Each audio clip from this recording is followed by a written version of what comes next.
A lawsuit is raising a red flag, saying construction to connect trails could release radioactivity into the air, putting people's health in danger. Those plans, part of the Greenway project, include building a pedestrian bridge in the area of the former Rocky Flats nuclear weapons facility in Westminster. That plant began operations in Jefferson County back in 1952 and continued northwest of Denver for about 40 years. Well, in that time, radioactive plutonium was used at Rocky Flats to create triggers for hydrogen bombs. Though the plant was dismantled decades ago, it still stirs up controversy, especially when a community was built in the nuclear shadow. That continues now with this latest construction proposal. Your reporter, Michael Abeyta, joining us live now from Westminster. And Michael, this is an issue we really have covered extensively.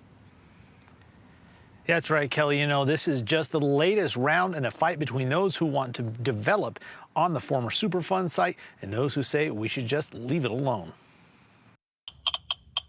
The incessant clicking of the radiation monitor was a wake-up call to me. John Lipsky is the retired federal agent who led the 1989 raid of the Rocky Flats plant, which made plutonium parts for nuclear weapons.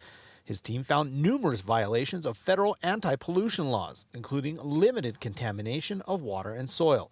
Now he works to make sure no one else is exposed to the toxins he was. It's a slow death. I had to be decontaminated and wondered if someday I was going to be affected by it.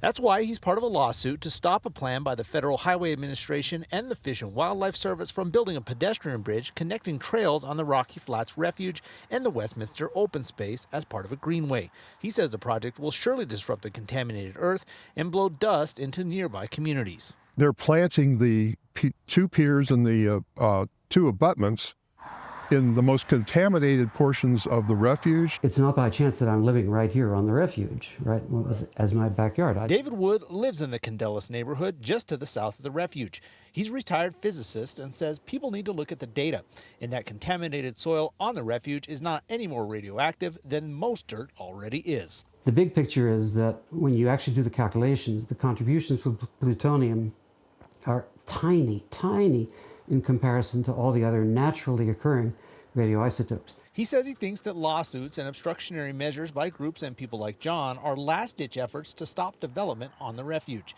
and that the risk of getting cancer from anything found at the soil at Rocky Flats is astronomically low. Excess cancer risks of 1 in a million. But John says even a negligible risk is still a risk, and he wants to slow down and make sure people know what's going on in their community. They're steamrolling this whole project.